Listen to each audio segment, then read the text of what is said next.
എന്തിനോ ജീവിക്കുക. ഈ കോമാളികൾക്കൊക്കെ സപ്പോർട്ട് ചെയ്ത് ലൈക്കും ഷെയറും ചെയ്ത് അങ്ങോട്ടും ഇങ്ങോട്ടും വിട്ടുകൊടുത്ത് നമ്മൾ കണ്ടൊരു കളി എല്ലാവരെയും കളിപ്പിച്ച് ഏതോ ഒരുത്തം പാമ്പ് പിടിക്കണത് നമ്മളെല്ലാവർക്കും വിട്ട് ഗ്രൂപ്പായ ഗ്രൂപ്പിലൊക്കെ വിട്ട് LKG ഗ്രൂപ്പിൽ വിട്ട് SSLC ഗ്രൂപ്പിൽ വിട്ട് അയൽവാസി ഗ്രൂപ്പിൽ വെച്ച് ഫാമിലി ഗ്രൂപ്പിൽ വിട്ട് സർവാളെ നാറ്റിച്ച് തിരിച്ചെടുക്കാൻ പറ്റും നമുക്ക്? അപ്പോഴേക്കും എവിടേക്ക് എത്തിയിട്ടുണ്ടാവും അത്? ഗ്രൂപ്പിൽ നിന്ന് എല്ലാ തോന്നിയാസങ്ങളും. അതുകൂടെ പറഞ്ഞ് ഞാൻ നിർത്താം. കൊല്ലം ഭാഗത്ത് 35 വർഷം മുന്നേ SSLC എഴുതിയ ഒരു ടീമിന്റെ സംഗമം നടന്നു. 35 വർഷം മുന്നേ SSLC എഴുതി. 15 വയസ്സ് SSLC എഴുതാനും 50 വയസ്സ്. 50 വയസ്സുള്ള പെണ്ണുങ്ങളും ആണുങ്ങളും ആ ക്ലാസ്സിലുള്ള എല്ലാവരും ഒരുമിച്ച് കൂടി പരമാവധി ലഭ്യമായ നമ്പറൊക്കെ കളക്ട് ചെയ്ത് ആരോ മെനക്കെട്ട് അവരുടെ ഒരു സജീവമായ ഗ്രൂപ്പ് ഉണ്ടാക്കി. അവരുടെ സംഗമത്തിനിടക്കാണ് ഒരാൾ ഒരുത്തിയെ കാണുന്നത്. പണ്ടത്തെ കാമിനിയെ 10ാം ക്ലാസ് വരെ സ്നേഹിച്ചു കൊണ്ടു നടന്നോളെ രണ്ടുപേരും വെച്ച് പിടിച്ചു അവിടുന്ന് ഒളിച്ചോടി. 50 വയസ്സുള്ള 2 പേർ. പ്രണയത്തിന് കണ്ണും മൂക്കില്ല എന്നൊക്കെ പറയാറുണ്ട്. തലച്ചോറ് തീരല്ലെന്ന് അന്ന് എനിക്ക് ബോധ്യപ്പെട്ടെ. തലച്ചോറ് തീരല്ല, തലച്ചോറ് പോയിട്ട് ഇത്തിരി പഴങ്കഞ്ഞു പോലും ഇല്ല തലയിൽ, ഈ പ്രണയത്തിന്റെ തലയിൽ. 50 വയസ്സുള്ള പോലെ ഇറങ്ങിപ്പോയി. അവരുടെ മക്കൾക്ക് ഇനി ജോലിക്ക് പോണ്ടേ? എന്തേടെ അമ്മ എന്ന് ചോദിക്കൂലേ? പേരക്കുട്ടിക്ക് സ്കൂളിൽ പോയില്ലേ? എൻ്റെ വല്യച്ഛൻ വന്നോ എന്ന് ചോദിക്കൂലേ? ഇങ്ങനെ ഗ്രൂപ്പുകൾ, പല ജാതി ഗ്രൂപ്പുകൾ. ഇഷ്ക് ഗ്രൂപ്പുകൾ, മദ്ഹ് ഗ്രൂപ്പ്, ബുർദ ഗ്രൂപ്പ്, കാലിഗ്രഫി ഗ്രൂപ്പ്. ആണും പെണ്ണും ഒന്നിച്ച് മെയ്യ. അള്ളാന്റെ പേരും റസൂലിന്റെ പേരൊക്കെ വക്രിച്ചും കൊളാക്കി എഴുതിയിട്ട് അതിലിടുക. എന്നിട്ട് അഭിപ്രായം പറയാം സർവ്വാണുങ്ങളും. എൻ്റെ നല്ല ഉഷാറുണ്ട് എടീന്ന്, എൻ്റെത് നല്ല ഉഷാറുണ്ട്. എന്തുദ്ദേശിച്ചു എന്നാവോ? പിന്നെ അഭിനന്ദനം PM പോവുക. പിന്നെ അങ്ങോട്ടും ഇങ്ങോട്ടും നേരിട്ട് അഭിനന്ദിക്കുക. അഭിനന്ദിച്ച് ഇറങ്ങിപ്പോവുക. നല്ലതിൻ്റെ പേരിലുള്ള ചില മോശം പ്രവണതകൾ. ആഖിറത്തിനെ കുറിച്ച് ആലോചിക്കുക. വിശുദ്ധ ഖുർആൻ സൂറത്ത് ആൽ ഇംറാന്റെ 175-ാമത്തെ വചനം, കുല്ലു നഫ്സിൻ ദായിഖത്തുൽ മൗത്ത്, എല്ലാ ആത്മാവും മരിക്കും. വഇന്നമാ തുവഫൗന ഉജൂറഹും യൗമൽ ഖിയാമ, ഖിയാമത്ത് നാളിന്റെ അനന്തരമായിട്ട് എല്ലാ പ്രവൃത്തിക്കും പ്രതിഫലം കിട്ടും അന്ന്. ഫമൻ സുഹ്സിയ അനിന്നാർ, ആര് നരകത്തിൽ നിന്ന് ദൂരെയാകുന്നോ, വഉദ്ഖിലൽ ജന്ന, സ്വർഗ്ഗത്തിൽ കയറാനാകുന്നോ, ഫഖദ് ഫാസ്, അവരാണ് വിജയിച്ചവർ. അവരാണ് വിജയിച്ചവർ. അല്ലാതെ കുറെ വാട്സപ്പിൽ റീച്ച് ഉണ്ടാക്കിയവനല്ല. അവന്റെ സ്വന്തം പേജിന് 10,000-കണക്കിന് സബ്സ്ക്രൈബേഴ്സിനെ കിട്ടിയവരല്ല. നരകത്തെ തൊട്ടാര് ദൂരെയാകുന്നു, വഉദ്ഖിലൽ ജന്ന, സ്വർഗത്തിൽ കയറാനുമാകുന്നു, ഫഖദ് ഫാസ്, അവരാണ് വിജയിച്ചവർ. ആ ഒരു വിജയത്തിലേക്ക് എത്താൻ കഠിനാധ്വാനം വേണം, ബോധപൂർവം പരിശ്രമിക്കണം. പടച്ച റബ്ബ് നമുക്ക് ദീൻ നൽകിയെന്ന വലിയ സന്തോഷം മനസ്സിൽ വേണം. യാക്കൂബ് നബി അലൈഹിസ്സലാത്തു വസ്സലാം മക്കളോട് നടത്തുന്ന ഒരു ഉപദേശം സൂറത്തുൽ ബഖറയുടെ 132-ാമത്തെ വചനത്തിലുണ്ട്. ഇന്നല്ലാഹസ്തഫാ ലക്കുമുദ്ദീൻ, അല്ലാഹു നിങ്ങൾക്ക് ദീനിനെ തെരഞ്ഞെടുത്തു തന്നു. വലാ തമൂതുന്ന ഇല്ലാ വഅൻതും മുസ്ലിമൂൻ, മുസ്ലിങ്ങളായിട്ടല്ലാതെ മരിക്കാതിരിക്കണം. മുസ്ലിങ്ങളായിട്ട് മാത്രമായിരിക്കണം നമ്മുടെ മരണം. അല്ലാഹു സ്വല്ലല്ലാഹു അലൈഹി വസല്ലം തങ്ങളുടെ ചില പ്രയോഗങ്ങളിൽ കാണാം, വന്നാസുനിയാം, സ്വർഗത്തിലേക്ക് പോണ ആളുകളെ പറയുന്നിടത്ത് അവർ നിസ്കരിച്ചുകൊണ്ടിരിക്കുന്നു. വന്നാസുനിയാം, ജനങ്ങളൊക്കെ ഉറങ്ങിക്കൊണ്ടിരിക്കുന്ന സമയത്ത്. എൻ്റെ പ്രിയപ്പെട്ട സഹോദരന്മാരെ, നമ്മുടെ ജീവിതത്തിന് ഒരു ലക്ഷ്യം ഉണ്ടാവണം. ഷഅബാൻ കഴിഞ്ഞാൽ റമളാൻ ഇൻഷാ അല്ലാഹ് നമ്മളൊക്കെ അതിൽ പ്രവേശിക്കും. റമളാനെ കുറിച്ച് മുത്ത് റസൂൽ പറഞ്ഞത് ഷഹ്റു ഉമ്മത്തി, എൻ്റെ ഉമ്മത്തിങ്ങളുടെ മാസം.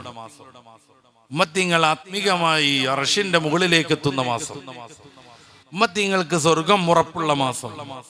ഉമ്മത്തിൽ നിന്ന് സംഭവിച്ച എല്ലാ തെറ്റുകുറ്റങ്ങളും പടച്ച റബ്ബ് കരുണാവാരിധിയാകുന്ന നാഥൻ വിട്ടുപുറത്തു മാപ്പാക്കുന്ന മാസം.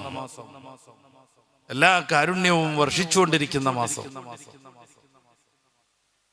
ഇത്തരം കുറെ ഓഫറുകൾ നമ്മുടെ മുമ്പിൽ വെച്ച് പടച്ച റബ്ബ് നമ്മിൽ നിന്ന് പ്രതീക്ഷിക്കുന്നത് എന്താണ്? പരിശുദ്ധ ഖുർആൻ ഉടനീളം പരിശോധിക്കുക. നരകത്തിലേക്ക് വരൂ എന്നൊരു വാക്ക് അതിലില്ല. നരകത്തിലേക്ക് വരൂന്ന് പ്രോത്സാഹിപ്പിക്കുന്ന ഒരു വാക്ക് പോലും അതിലില്ല. നേരെ മറിച്ച് സ്വർഗത്തിലേക്ക് നിരന്തരമായി ഖുർആൻ വിളിച്ചുകൊണ്ടിരിക്കുന്നു. സൂറത്ത് ആൽ ഇംറാന്റെ 133-ാമത്തെ വാക്യം ഇടക്കിടക്ക് നമ്മൾ പാരായണം ചെയ്യണം. വസാരിഊ ഇലാ മഗ്ഫിറത്തിൻ മിർ റബ്ബിക്കും വജന്ന അർളുഹ സ്സമാവാതു വൽ അർദ്. ആകാശഭൂമിയുടെ വിശാലതയുള്ള സ്വർഗത്തിലേക്ക് ഓടി വരൂ. പതിയെ പതിയെ പോരരുത്, അങ്ങിങ്ങ് തങ്ങി നിൽക്കരുത്. സാരിഊ, നിങ്ങൾ ഓടി വരണം. ഈ വാക്ക് കേട്ടപ്പോൾ അംർ ഇബ്നുൽ ജമൂഹ് റളിയല്ലാഹു അൻഹു ഉഹദിന്റെ രണാങ്കളത്തിലെ സംഘർഷഭരിതമായ ഒരു നിമിഷത്തിൽ താൻ കഴിക്കാനെടുത്ത കാരക്കയുടെ ചീൾ തിന്നുപോകുമ്പോഴേക്ക് നേരം വൈകുമോ എന്ന് ആശങ്കിച്ച് അത് ദൂരേക്ക് വലിച്ചെറിഞ്ഞ് പിന്നെയും പടക്കളത്തിലേക്ക് ധീര പോരാട്ടത്തിന് ഇറങ്ങിത്തിരിക്കുന്നത് ആരാ? അംർ ഇബ്നുൽ ജമൂഹ് റളിയല്ലാഹു അൻഹു. തന്റെ വലത് കാലിന് ജന്മനാ വൈകല്യമായിരുന്നു. ഇടത് കാലിൽ ചാടിച്ചാടിയാണ് നടക്കാറുള്ളത്. 60 വയസ്സ് വരെയും മനാത്ത എന്ന സ്വയം നിർമ്മിത പ്രതിഷ്ഠയെ ആരാധിച്ചുകൊണ്ടിരുന്നു. മനാത്തയെ ആരാധിച്ചു. അദ്ദേഹത്തിന്റെ ഇഷ്ടവിഗ്രഹം മനാത്തയായി. അദ്ദേഹത്തിന്റെ ഇഷ്ടപ്രതിഷ്ഠയും ദൈവവും മനാത്തയായിരുന്നു. മക്കൾ 3 പേരും പരിശുദ്ധ ഇസ്ലാമിലേക്ക് കടന്നു വന്നു. മക്കൾ പിതാവിന്റെ മതം മാറ്റാനുള്ള ചില ശ്രമങ്ങൾ നടത്തി. ഈ പ്രതിഷ്ഠയെ ആരാധിക്കുന്ന ബുദ്ധിശൂന്യത പിതാവിന് ബോധിപ്പിച്ചു കൊടുക്കണം. സ്വയം കൊത്തിയുണ്ടാക്കി സ്വയം സേവനം ചെയ്ത് ഒളിഞ്ഞിട്ട് വീണാലൊന്ന് പൊങ്ങിയിരിക്കാൻ പോലും കഴിയാത്ത ഈ സൃഷ്ടിക്കപ്പെട്ട സാധനങ്ങൾ ആരാധിക്കുന്നതിന്റെ നിരർത്ഥകത പിതാവിന് ബോധ്യപ്പെടുത്തി കൊടുക്കണം. മക്കളൊരു കാര്യം ചെയ്തു. പിതാവിന്റെ ഇഷ്ടവിഗ്രഹമാകുന്ന മനാത്തയെ അഴുക്ക് വലിച്ചെറിയുന്ന, പെണ്ണുങ്ങളുടെ മെൻസസിന്റെ ഈ വേസ്റ്റുകളൊക്കെ വലിച്ചെറിയുന്ന ഒരു കിണറിൽ കൊണ്ടുപോയി തള്ളിയിട്ടു. രാവിലെ പൂജാദ്രവ്യങ്ങളുമായി ഉപാസന അർപ്പിക്കാൻ അംർ ഇബ്നുൽ ജമൂഹ് കടന്നു വന്നപ്പോ ദൈവത്തെ കാണാനില്ല. അദ്ദേഹം പരിഭ്രമിച്ചു. തന്റെ ഒറ്റക്കാലിൽ ചാടിച്ചാടി തെരഞ്ഞു നടന്നു. അവസാനം ഈ കിണറിൽ നിന്ന് ദൈവത്തെ കണ്ടെടുത്തു. എങ്ങനെയൊക്കെയോ വലിച്ചു കയറ്റിയിട്ട് പിന്നെയും ശുദ്ധീകരിച്ച് പുനഃപ്രതിഷ്ഠ നടത്തി. പിറ്റേ ദിവസവും മക്കൾ തന്നെ ചെയ്തു. 3-ാമത്തെ ദിവസം കുറച്ചുകൂടെ മാരകമായിരുന്നു മക്കളുടെ പ്രവൃത്തി. എങ്ങാണ്ട് ചത്തു ചീഞ്ഞ് കിടക്കുന്ന ഒരു പട്ടിയുടെ ശവം കൊണ്ടുവന്ന് മനാത്തയിൽ കൂട്ടിക്കെട്ടിയിട്ടു. അന്ന് അംർ ഇബ്നുൽ ജമൂഹ് തങ്ങളുടെ ചിന്താമണ്ഡലത്തിൽ ഒരു കോളിളക്കമുണ്ടായി. ലൈറ്റ് കത്തി. പുതിയ കുട്ടികളുടെ ഭാഷയിൽ ലഡു പൊട്ടി എന്നും പറയാം. അദ്ദേഹം അങ്ങനെ ആലോചിച്ചു, ഞാൻ ഇതുവരെ പൂജിച്ച വിഗ്രഹമായി കിടക്കുന്നു. ചീഞ്ഞ് ദുർഗന്ധം വമിക്കുന്ന, അറപ്പുളവാക്കുന്ന, പുഴുക്കൾ നുരയ്ക്കുന്ന ഈ ഒരു നായയുടെ ശരീരം, ബോഡി, അതൊന്ന് ദൂരേക്ക് തള്ളിമാറ്റാൻ പോലും പറ്റാത്ത ഈ ദൈവത്തെയാണല്ലോ 60 വർഷം ഞാൻ ആരാധിച്ചത്. അദ്ദേഹം ഓടി വന്നു. മക്കളെ കൂട്ടി മുത്ത് റസൂലിനെ സമീപിച്ചു പരിശുദ്ധ ഇസ്ലാമിലേക്ക് കടന്നു വന്നു. ഹിജ്റയുടെ 2-ാം വർഷം റമളാൻ മാസം ഗത്യന്തരമില്ലാതെ സഹാബാ കിറാം ആയുധമെടുത്തു. സത്യത്തിനും ധർമ്മത്തിനും നീതിക്കും വേണ്ടി ബദറിൽ അവർ ധീര പോരാട്ടം നടത്തി. അതിന്റെ മുന്നോടിയായി റസൂലുള്ളാഹി സ്വല്ലല്ലാഹു അലൈഹി വസല്ലം സഹാബാക്കളെ ഒരുമിച്ച് കൂട്ടിക്കൊണ്ടിരിക്കുമ്പോ തന്റെ ഇടതുകാലിൽ ചാടിച്ചാടി അംർ ഇബ്നുൽ ജമൂഹ് ചെന്നു. പ്രിയപ്പെട്ട റസൂലെ, എന്നെയും പങ്കെടുപ്പിക്കണം. 3 മക്കളും മധ്യത്തിൽ നിന്നു. ഒരിക്കലും പിതാവിനെ വിടരുത്. 60 വയസ്സ് കഴിഞ്ഞു. ഒരു കാലിന് ജന്മനാ സ്വാധീനമില്ല. ഞങ്ങൾ 3 പേരും യുദ്ധത്തിന് പോകുന്നുണ്ട്. അതുകൊണ്ട് പിതാവിനോട് പോരരുതെന്ന് പറയണം. അവരുടെ ആവശ്യം ന്യായമാണെന്ന് മനസ്സിലാക്കി മുത്ത് റസൂൽ അംർ ഇബ്നുൽ ജമൂഹ് തങ്ങളോട് വീട്ടിലേക്ക് മടങ്ങിപ്പോകാൻ പറഞ്ഞു. ദുഃഖപാരവശ്യത്തോടെ കണ്ണുനീരൊഴുക്കിക്കൊണ്ട് അംർ ഇബ്നുൽ ജമൂഹ് വീട്ടിലേക്ക് പോയി. ഹിജ്റയുടെ 3-ാം വർഷം ഉഹദിന്റെ രണാങ്കളം സജീവമാകുന്നു. ബദറിലെ പോലെ അംർ ഇബ്നുൽ ജമൂഹ് തങ്ങൾ ഉഹദിലേക്കും ചെല്ലുന്നു. മുത്ത് റസൂലിനോട് സമ്മതം ചോദിക്കുന്നു. മക്കൾ ഇടയ്ക്ക് നിന്നുകൊണ്ട് പാടില്ലെന്ന് പറയുന്നു. ബദറിലെ പോലെ ഹബീബായ നബി തങ്ങൾ അംർ ഇബ്നുൽ ജമൂഹ് തങ്ങളോട് വീട്ടിലേക്ക് പോയിക്കോളൂ എന്ന് പറയാനിരിക്കുമ്പോ അംർ ഇബ്നുൽ ജമൂഹ് തങ്ങൾ കണ്ണീരൊലിപ്പിച്ചുകൊണ്ട് പുണ്യപ്പൂമാൻ മുഹമ്മദുർ റസൂലുള്ളാഹി തങ്ങളോട് ഒരു കാര്യം പറഞ്ഞു. ഇന്നി ലഅജിദു റീഹൽ ജന്നതി മിൻ വറാഇ ഉഹദ് മലയ്ക്കപ്പുറത്ത് നിന്ന് സ്വർഗത്തിന്റെ പരിമളം വരുന്നു റസൂലേ, സ്വർഗത്തിന്റെ വാസന വരുന്നു റസൂലേ. എനിക്ക് പോകാതിരിക്കാൻ പറ്റൂല. റസൂലുള്ളാഹി സ്വല്ലല്ലാഹു അലൈഹി വസല്ലം തങ്ങൾ സമ്മതം കൊടുത്തു. അങ്ങനെയാണ് അംർ ഇബ്നുൽ ജമൂഹ് തന്റെ ഒറ്റക്കാലുമായി പരിശുദ്ധ ദീനിന് വേണ്ടി ഉഹദ് രണാങ്കളത്തിൽ ധീരമായി പോരാട്ടം നടത്തുന്നത്. അതിന്റെ ഇടക്കാണ് അദ്ദേഹത്തിന്റെ മടിക്കുത്തിൽ സൂക്ഷിച്ചു വെച്ച ഏതാനും ഈത്തപ്പഴത്തിന്റെ ചീളുകൾ കഴിക്കാമെന്ന് തോന്നുന്നത്. എന്നിട്ട് പിന്നെയും പോരാട്ടത്തിന് ഇറങ്ങാമെന്ന് അദ്ദേഹത്തിന്റെ മനസ്സ് പറയുന്നത്. അംർ ഇബ്നുൽ ജമൂഹ് തങ്ങൾ മടിക്കുത്തഴിച്ച് ഏതാനും ഈത്തപ്പഴച്ചീളുകൾ കയ്യിലെടുക്കുന്നു. അത് തിന്നാൻ വേണ്ടി വായയിലേക്ക് പൊക്കുമ്പോ സൂറത്ത് ആൽ ഇംറാന്റെ 133-ാമത്തെ വാക്യം പരിശുദ്ധ റസൂൽ ഉറക്കെ പാരായണം ചെയ്യുന്നു. വസാരിഉ ഇലാ മഗ്ഫിറത്തിൻ മിർ റബ്ബിക്കും വജന്നത്തിൻ അർളുഹ സ്സമാവാതു വൽ അർള്. ആകാശഭൂമിയുടെ വിശാലതയുള്ള സ്വർഗത്തിലേക്ക് ഓടി വരുവീൻ. ഇത്തപ്പനച്ചീള് കയ്യിൽ പിടിച്ച് അംർ ഇബ്നുൽ ജമൂഹ് ചിന്തിക്കുന്നു, ഇത് തിന്ന് കഴിയോളങ്ങാനും ഞാൻ വെയിറ്റ് ചെയ്താൽ നേരം വൈകിപ്പോയാലോ? മുത്തറസൂൽ ഓടി വരാനാ പറഞ്ഞത്. അത് വലിച്ചെറിഞ്ഞ് ധീരമായി പോരാട്ടം നടത്തുന്നു. അദ്ദേഹത്തിന്റെ ഒരു കൈവട്ടേറ്റ് തൂങ്ങിക്കിടക്കുന്നു. ചാടുമ്പോൾ അതിങ്ങനെ മുന്നോട്ട് വന്നിട്ട് ശല്യായി മാറുന്നു. അംർ ഇബ്നുൽ ജമൂഹ് നിലത്തിരിക്കുന്നു. ആ സമയത്ത് തൻ്റെ തൂങ്ങിക്കിടക്കുന്ന കൈ നിലത്തിങ്ങനെ കുഴഞ്ഞു കിടക്കുമ്പോ തൻ്റെ ആഫിയത്തുള്ള കാൽ അതിൻ്റെ പത്തിയിലേക്ക് ആ കയ്യിലേക്ക് അംർ ഇബ്നുൽ ജമൂഹ് തങ്ങൾ ഇങ്ങനെ ചാടിച്ചു വെക്കുന്നു. തൂങ്ങിക്കിടക്കുന്ന കൈ, അതിമ തൻ്റെ ആഫിയത്തുള്ള കാൽ, കണ്ണും ചിമ്മി ഒരൊറ്റ എഴുന്നേക്കൽ. തൂങ്ങിക്കിടക്കുന്ന കണ്ണ് തൻ്റെ തോളിൽ നിന്ന് ഊർന്ന് കീഞ്ഞ് താഴെ വീഴുന്നു.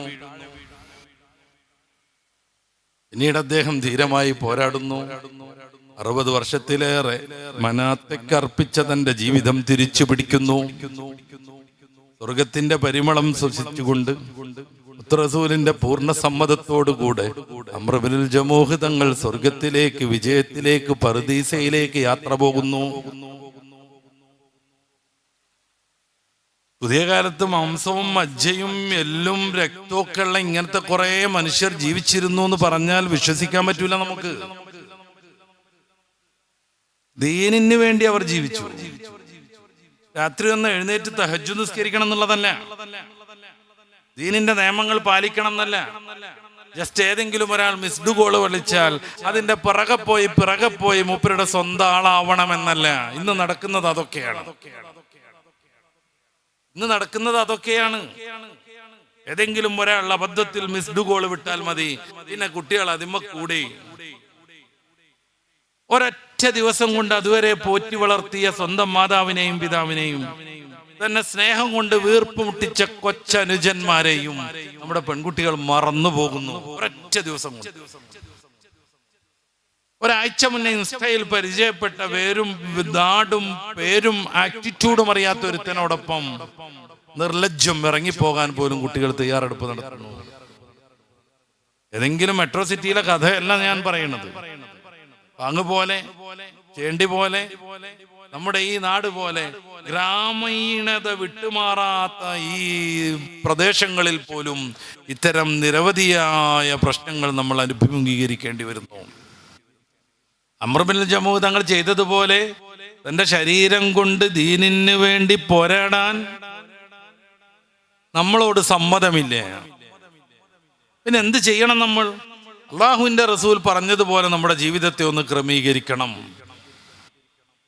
ദിവസം ഒരു 100 പ്രാവശ്യം ഇസ്തിഗ്ഫാർ നടത്തണം. ഞാൻ ഈയിടെ ഒരു തസവുഫിന്റെ കിതാബ് നോക്കി.